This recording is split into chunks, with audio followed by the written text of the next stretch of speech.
Will you feel bad if somebody who has trained less time than you reaches the goals you want in less time? The person who achieved the goal faster than you might have had a background of sports or an active lifestyle with carryover to that specific goal, whereas you might have been a complete sedentary person all your life. Your starting point and your background of sports, lifestyle, and childhood matters a lot when making progress at calisthenics or weightlifting, and we almost never think about this. There's a reason why Olympic rings gymnasts start at around 4 to 8 years old, as if they didn't have any choice. All that time conditioning their joints and tendons of moving their bodies matters. But even if your goal isn't as ambitious as becoming the best of the best, but just to reach 20 pull-ups in a row, this still remains true. If both a guy that plays soccer twice per week and a completely sedentary guy wanted to reach 20 pull-ups in a row, 100% the soccer guy will reach 20 pull-ups first than the sedentary guy. Even if there is no pulling motion in soccer, all that sprinting and walking will definitely have an effect on your body. Most sports require coordination and adaptation, principles that will be great for exercising. Also, it is very likely that the soccer player, due to the nature of sports, has done some push-ups and a few more exercises. In contrast, the sedentary guy is simply not moving at all. He's so separated from moving his body that his nervous system is probably fried from simply doing 2 sets of push-ups to failure. But maybe the most important thing is that the sedentary guy is frail. You can imagine how frail your body can become when you barely move it at all. And if your bones and joints are frail, then progressive overload will be slower than it already is. And maybe the pace that the soccer guy does to increase his reps and load could lead to an injury if it is done by the sedentary guy. Let's say that the sedentary guy is not even capable of doing a pull-up. He needs to overcome 0 rep jail. He cannot even work on the movement pattern of the pull-up. He already has a great disadvantage and needs to overcome the lack of volume that he can do.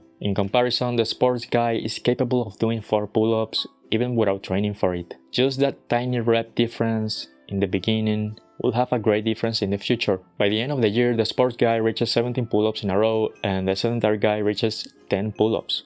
Going from 0 reps to 10 reps is a greater feat than going from 4 reps to 17 reps because of the limiting factors that trying to achieve your first rep in any calisthenic exercise implies. However, the sports guy still does 7 more reps than the sedentary guy. Look back to your background, to your past. Was your childhood filled with sports and physical activities? Or were you just playing video games all day with barely any movement that challenged you? The same goes with studying or reading or whatever is making you sit all day. A guy might have started calisthenics 1 year ago and reached 10 handstand push-ups in a row in his first year. But he might have 7 years doing parkour or 5 years doing breakdance at a really good level. His statement that he started calisthenics 1 year ago is still true in the sense that he's becoming better with the intention of actually becoming better at the exercises. But the background is not taken into consideration. A sedentary guy that also started calisthenics 1 year ago and it is nowhere near that might believe that he's simply not made for this, when he simply didn't take into consideration that he was sedentary all of his life. When setting standards and expectations, this matters a lot. You cannot expect a lot of progress when all your childhood was spent sitting on a chair playing video games. You can't expect to never injure yourself when your joints are so frail from not using them. This inevitably leads us to the question, does newbie gains even matter?